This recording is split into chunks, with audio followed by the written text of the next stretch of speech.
No Hasina no vote, এই প্রসঙ্গটি নিয়েই আপনাদের সামনে এই মুহূর্তে আপনাদের কথা বলবো। আপনারা জানেন যে অন্তর্বর্তীকালীন সরকার ডক্টর মোহাম্মদ ইউনূসের সরকারের পক্ষ থেকে ইতিমধ্যে নির্বাচন দেবেন তিনি আগামী 7 মাস পরে, আগামী ফেব্রুয়ারির প্রথমার্ধে, আগামী রোজার আগে, এমনটা তিনি নিজের কণ্ঠে জাতির উদ্দেশ্যে ভাষণে 2 দিন আগে ঘোষণা করেছেন। এবং ঘোষণা করবার পরে তিনি বা তার দপ্তর থেকে নির্বাচন কমিশনকে চিঠি ইস্যু করা হয়েছে। অর্থাৎ এই ঘটনাগুলো, তার ঘোষণা, নির্বাচন কমিশন থেকে চিঠি ইস্যু, এগুলো এটি স্পষ্ট করে দিচ্ছে যে নির্বাচন নিয়ে যে দোলাচল ছিল, দোদুল্যমানতা ছিল, সেটি খানিকটা প্রশমন হয়ে থাকতে পারে। কারণ আমি বলছি হয়ে থাকতে পারে, কারণ নির্বাচনের সময়সীমাটা ঘোষণা করা হয়েছে, সামনে আরো 6-7 মাস আছে। এই 6-7 মাসে পৃথিবী উত্তর মেরু থেকে দক্ষিণ মেরু, দক্ষিণ মেরু থেকে উত্তর মেরু, অনেক কিছু ওলট পালট হয়ে যেতে পারে। কাজেই একটা অনির্দিষ্ট যাত্রার মধ্যে নির্বাচনের ঘোষণা হয়েছে, ঘোষিত হয়েছে। আরো কিছু বিষয় এর সাথে যুক্ত হয়েছে, যেমন আপনারা জানেন যে বাংলাদেশ আসলে মার্কিন প্রেসক্রিপশনে এখন চলে, মার্কিন সাম্রাজ্যবাদী নীতিতে চলে, এমনটাও আমরা আলাপ করেছি 2 দিন আগে। গতকালকে একটি ইন্টারভিউ করেছি যে মার্কিন দূতাবাস থেকে বাংলাদেশের অন্তর্বর্তীকালীন সরকার চালিত হয়। সেই যখন অবস্থা, তখন মার্কিন দূতাবাসের যিনি এখন প্রধান দায়িত্বপ্রাপ্ত আছেন, তিনি কিছুদিন আগে জুলাই মাসের শেষ সপ্তাহে তারেক রহমানের সঙ্গে লন্ডনে বৈঠক করেছেন, সাক্ষাৎ করেছেন। এই বৈঠকটার উদ্দেশ্যটা কি? মার্কিন চার্জ দ্য অ্যাফেয়ার্স কিংবা মার্কিন রাষ্ট্রদূত পর্যায়ের একজন মানুষ একটি বাংলাদেশের রাজনৈতিক দলের দলীয় প্রধানের সাথে সাক্ষাৎ করছেন, নিশ্চয়ই কোনো নেগোসিয়েশনের ব্যাপার আছে। নেগোসিয়েশনটা যেটি জানা যাচ্ছে, যেটি বোঝা যাচ্ছে, যে ইউনূস সরকার মার্কিন যে এজেন্ডাগুলো বাস্তবায়ন করতে এসেছিল, চেয়েছিল, সেই এজেন্ডাগুলো নানা কারণে দেশি বিদেশি চাপে বাস্তবায়ন করতে পারবে না এই সময়সীমার মধ্যে। তাহলে কি হবে? তাহলে মার্কিন যুক্তরাষ্ট্রের নির্ধারিত সিলেক্ট করা একটা গভর্নমেন্ট আসতে হবে বাংলাদেশে। যেভাবে আমরা পাকিস্তান প্রসঙ্গ বারবার চলে আসে, পাকিস্তানের এই মুহূর্তে যে একটি কোয়ালিশন সরকার আছে শাহবাজ শরীফের, সেই শাহবাজ শরীফের মতো একটি সরকার বাংলাদেশে ইনস্টল করতে হবে। তারই অংশ হিসেবে তারেক রহমানের সাথে নেগোসিয়েট করতেই রাশিয়ান জ্যাকবসন লন্ডনে বৈঠক করেছেন, এবং মার্কিন কর্মকর্তারা আরো নানা বিষয়ে বিভিন্ন সময় তারেক রহমানের সাথে বৈঠক করে একটা নেগোসিয়েশনে এসে যে ইউনূস সরকারের ধারাবাহিকতা রক্ষা করা হবে। এমনকি সরকারে হয়তো ডক্টর ইউনূসকে রাখা হতে পারে, যেমন রাষ্ট্রপতির কথা চিন্তা করা হচ্ছে। তারেক রহমান প্রধানমন্ত্রী হবেন, ডক্টর ইউনূস রাষ্ট্রপতি হবেন। এই যে এই মুহূর্তে অন্যান্য যে রাজনৈতিক দলগুলো আছে, জামাত, এনসিপি, সবাই সরকারে থাকবে। অর্থাৎ আমি আগেই বলেছি, 2 দিন আগে একটি ভিডিও দিয়েছি যে বাংলাদেশে একটি পাকিস্তান মডেলের সরকার স্থাপন করবার একটি প্রচেষ্টা চলছে। কিন্তু এই প্রচেষ্টা কি সফল হবে? দেশি বিদেশি প্রেক্ষাপট কি সফল হতে দেবে? কিংবা বাংলাদেশের আরেকটি বড় রাজনৈতিক দল আওয়ামী লীগ কি করছে? আওয়ামী লীগ কি চিন্তা ভাবনা করছে? আওয়ামী লীগ চিন্তা ভাবনাটা এখনো সাধারণ মানুষের কাছে দৃশ্যমান নয়, কিন্তু আওয়ামী লীগেরও তো চিন্তা ভাবনা আছে, তাই না? এই মুহূর্তে আওয়ামী লীগ ইউনূস সরকার কর্তৃক প্রজ্ঞাপন জারি করে নিষিদ্ধের তালিকায় উঠে গেছে। আওয়ামী লীগের কার্যক্রম নিষিদ্ধ, নির্বাচন কমিশনে নিবন্ধন স্থগিত। অর্থাৎ এই যে সাজানো গোছানো পাতানো যে নির্বাচনটা হতে যাচ্ছে সামনে, সেই নির্বাচনটায় আওয়ামী লীগের অংশগ্রহণ করবার কোনো সুযোগ থাকছে না বা থাকবে না। পাকিস্তান মডেলের নির্বাচন, ইমরান খান, সর্বশেষ ক্ষমতাচ্যুত ইমরান খান যেমন গত বছরের ফেব্রুয়ারিতে নির্বাচনে অংশগ্রহণ করতে পারেনি, ইমরান খানের দল স্বতন্ত্র হিসেবে শতাধিক আসনে বিজয়ী হয়েছিল। আওয়ামী লীগ কি স্বতন্ত্র নির্বাচন করবে, নাকি নির্বাচনটিকে প্রতিহত করবে? 2 দিন আগে ভারতীয় একটি গণমাধ্যমে দলের সাধারণ সম্পাদক ওবায়দুল কাদের সাক্ষাৎকার দিয়েছেন। সেই সাক্ষাৎকারে নিষিদ্ধ আওয়ামী লীগের ভূমিকা কি হবে তিনি সেখানে বলেছেন, ওবায়দুল কাদের স্পষ্ট জানান যে আওয়ামী লীগকে বাদ দিয়ে কোনো নির্বাচন হতে পারে না বাংলাদেশে। আওয়ামী লীগ জনগণকে সঙ্গে নিয়ে নির্বাচন প্রতিহত করবে।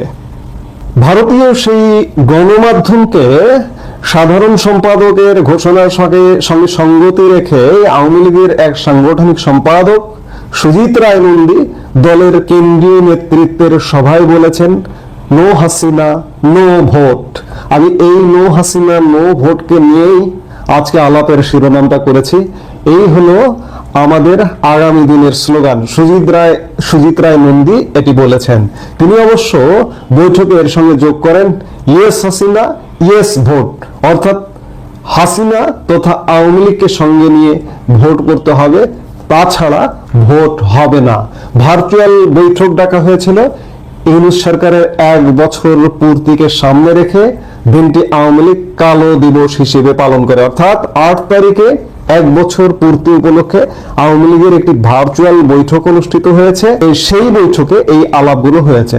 বৃহস্পতিবার আওয়ামী লীগের আরো একটি ভার্চুয়াল বৈঠক অনুষ্ঠিত হয়, সেখানে জেলা পর্যায়ের নেতারা হাজির ছিলেন। সেই বৈঠকেও একাধিক নেতা ভোট প্রতিহত করার পক্ষে কথা বলেন। আওয়ামী লীগকে ছাড়া ভোট হয়ে গেলে প্রত্যাবর্তন করা আরো কঠিন হবে। ভোট আটকানোই এখন আওয়ামী লীগের একমাত্র কর্ম। আওয়ামী লীগের আরেক সাংগঠনিক সম্পাদক এস.এম. কামাল হোসেন ভারতীয় গণমাধ্যম দ্য ওয়ালকে দেওয়া সাক্ষাৎকারে বলেছেন, আওয়ামী লীগকে বাদ দিয়ে জোর করে নির্বাচন হলেও তা বৈধ হবে না। দৃষ্টান্ত দিয়ে তিনি বলেন, 1996 সালের ফেব্রুয়ারিতে বিরোধীদের উপেক্ষা করে নির্বাচন করেছিলেন খালেদা জিয়া। শেখ হাসিনার নেতৃত্বে গণ আন্দোলনের মুখে সেই সরকারকে 15 দিনের মধ্যে পদত্যাগ করতে হয়। তিনি বলেছেন, আওয়ামী লীগ নেত্রীর বিরুদ্ধে তথাকথিত গণ অভ্যুত্থান ছিল একটি ষড়যন্ত্র। শেখ হাসিনা মানুষের গণ অভ্যুত্থানের মধ্য দিয়ে দেশে ফিরবেন। শুক্রবার রাতে বৈঠকে সুজিত রায় নন্দী 96 খালেদার নির্বাচনের পাশাপাশি 1-11 সরকারের সময় শেখ হাসিনাকে নির্বাচনী ময়দান থেকে সরিয়ে দেওয়ার চেষ্টা হয়েছিল। আওয়ামী লীগের আন্দোলনের ফলে তা সম্ভব হয়নি। এই মুহূর্তে সরকারের কথা যদি বলি, সরকার বেশ টেনশনে আছে, টেনশনের পরেও বেশ খুশিতে আছে, এবং সরকারের সাথে যে দলগুলো আছে সেই দলগুলোই ভাবছে যে আওয়ামী লীগকে ছাড়া নির্বাচনটা বুঝি হয়েই গেল, নির্বাচনটা করেই ফেললাম, আমরা ক্ষমতায় এসে গেলাম, এমন একটি ভাবনা এই দলগুলোর মধ্যে এবং সরকারের মধ্যে বিরাজমান। কিন্তু বাস্তবতা হলো যে আওয়ামী লীগ সব সময় 40% বেশি ভোট পেয়ে এসছে বিগত নির্বাচনগুলো, কিন্তু এই 40% মানুষকে বাদ দিয়ে ভোট করতে চাইছে বর্তমান ইউনূস সরকার। এবং অন্যান্য যে দলগুলো আছে ক্ষমতা ভাগাভাগির স্বপ্ন দেখছে যারা, দিন রাত দিনের বেলা জেগে জেগে স্বপ্ন দেখছে যারা, তাদের স্বপ্নে একমাত্র ইচ্ছে যে আওয়ামী লীগকে বাদ দিয়ে নির্বাচন করা। কিন্তু আসলে কি সেই নির্বাচনটা হবে? দেশি বিদেশি নানান পক্ষ কি করতে যাচ্ছে, কি করবে? নো হাসিনা নো ভোট, এটি কি বাস্তবায়ন হবে? কিন্তু এটি যদি বাস্তবায়ন না করতে পারে, আওয়ামী লীগের অস্তিত্বের প্রশ্ন। আওয়ামী লীগ ভবিষ্যতে, আওয়ামী লীগের যে আলাপ আলোচনাগুলোতে উঠে এসছে যে যদি এই নির্বাচনটি করে বসে পড়ে বিএনপি কিংবা অন্যান্য দলগুলো ভাগাভাগি করে, ক্ষমতা ভাগাভাগি করে, সেক্ষেত্রে সেই সময়টা আওয়ামী লীগের জন্য আরো কঠিন সময় হবে।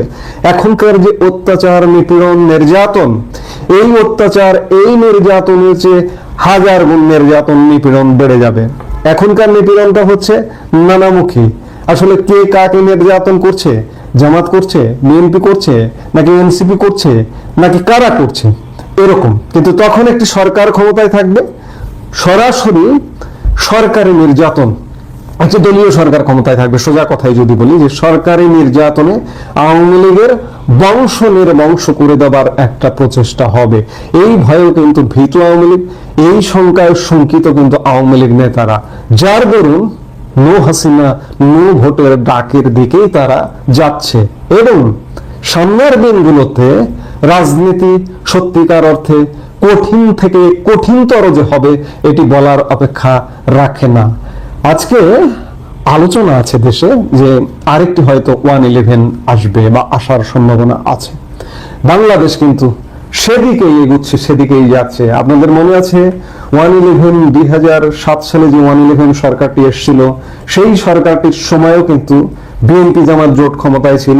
তারা তাদের মতো নির্বাচন করতে চেয়েছিল এবং নির্বাচনের তফসিল পর্যন্ত ঘোষিত হয়েছিল, কিন্তু আওয়ামী লীগ সেটিকে প্রতিহত করেছিল। প্রতিহত করে একটি 1/11 কায়েম হয়েছিল এবং 1/11 কায়েম হবার পরে দীর্ঘ পথ পরিক্রমার পরে 2008 সালের 29শে ডিসেম্বর একটি নির্বাচন অনুষ্ঠিত হয় এবং ক্ষমতায় আসে আওয়ামী লীগ। এবারও ঠিক তেমন পরিস্থিতির যদি উদ্ভব হয়, আজকে অনেকে ভাবছেন যে সরকারের এবং অন্যান্য যে রাজনৈতিক দলের তারা ভাবছেন যে আওয়ামী লীগের নেতৃত্ব নাই, আওয়ামী লীগ নেতৃত্ব সব বিদেশে পালিয়ে গেছে। না ভাই, এই যে বিদেশে যারা চলে গেছে তারা কখন কোন ফাঁকে দেশে ঢুকে পড়বে টেরও পাবেন না। ব্যাপক সামনের দিনগুলোতে ব্যাপক একটা পরিস্থিতি ক্রিয়েট হবার সম্ভাবনা আছে। সার্বিক অবস্থা বিচার বিশ্লেষণ করে সেটি দেখা যাচ্ছে। কাজেই নো হাসিনা নো ভোট যে বলছে আওয়ামী লীগ নেতারা, সেটি যদি বাস্তবায়ন হয় বা বাস্তবায়ন হবে, কারণ বাঁচা মারার প্রশ্ন এসে গেছে। এই বাঁচা মারার প্রশ্নে তৃণমূলের নেতা কর্মীরা কিন্তু রেডি। তৃণমূলের নেতা কর্মীরা কোথাও যায়নি। এই বাংলাদেশি জন্ম তাদের, এই বাংলাদেশেই তারা মার খায়, এই বাংলাদেশেই তারা মার দেয়, এই বাংলাদেশেই তারা মারা যায়। কাজেই সঠিক নেতৃত্ব নিয়ে যদি আওয়ামী লীগ আসে তাহলে এবং নো হাসিনা নো ভোট বাস্তবায়নের দিকেই দেশ যাচ্ছে, এ ব্যাপারে কোনো সন্দেহ নেই। শেখ হাসিনা সরকারের পতনের 1 বছর পূর্তিতে আন্তর্জাতিক বিভিন্ন প্রতিষ্ঠান, আন্তর্জাতিক বিভিন্ন গণমাধ্যম বার্তা সংস্থা তারা তাদের দৃষ্টিভঙ্গি থেকে নানান ধরনের প্রতিবেদন প্রকাশ করছে এবং এগুলো সবগুলোই বাংলাদেশ কোন দিকে যাচ্ছে, কোন অন্ধকারের দিকে, সেসব বিষয় তুলে নিয়ে আসছে। আটলান্টিক কাউন্সিল এটি একটি মার্কিন থিঙ্ক ট্যাঙ্ক প্রতিষ্ঠান, আপনারা অনেকেই জানেন। তারা একটি প্রতিবেদন প্রকাশ করেছে যার শিরোনাম হচ্ছে বাংলাদেশের revolution is at a crossroad. Bangladesh যে কিভাবে নৈরাজ্যের দিকে যাচ্ছে সেই প্রসঙ্গগুলোই এই প্রতিবেদনে স্থান পেয়েছে। মজার বিষয় হচ্ছে আটলান্টিক কাউন্সিল মার্কিন একটি থিঙ্ক ট্যাঙ্ক প্রতিষ্ঠান, আপনারা অনেকেই জানেন।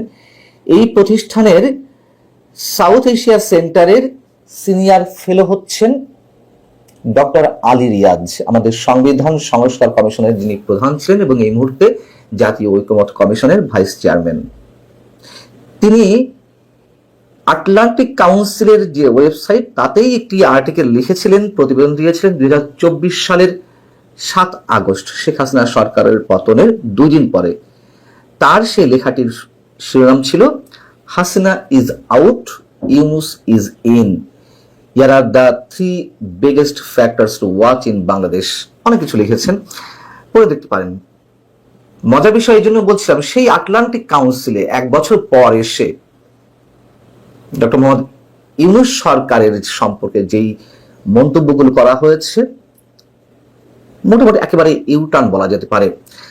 বাস্তবতা তো সেটি, মানুষ যা আশা করেছিল মানুষের স্বপ্ন ভঙ্গ হয়েছে। কি বলছে আটলান্টিক কাউন্সিল?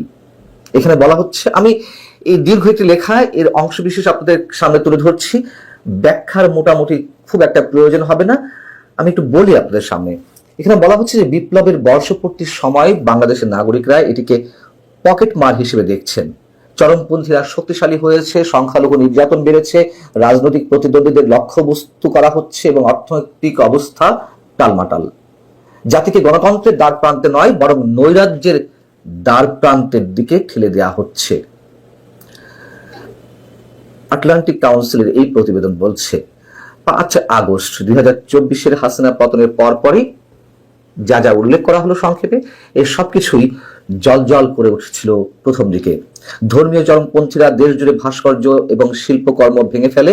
এর পরপরই আল কায়েদার যে মিডিয়া উইং আল সাহাব 12 পৃষ্ঠার একটি বার্তা প্রকাশ করে, যেখানে এই ঘটনাগুলোকে মুসলমানদের বিজয় হিসেবে উল্লেখ করা হয়, ভাস্কর্য ধ্বংসের প্রশংসা করা হয়। সন্ত্রাসী হিসেবে ঘোষিত হিজবুত তাহরির ঢাকার রাস্তায় কোনো ধরনের বাধা ছাড়াই খিলাফতের জন্য মার্চ নিয়ে মিছিল করে।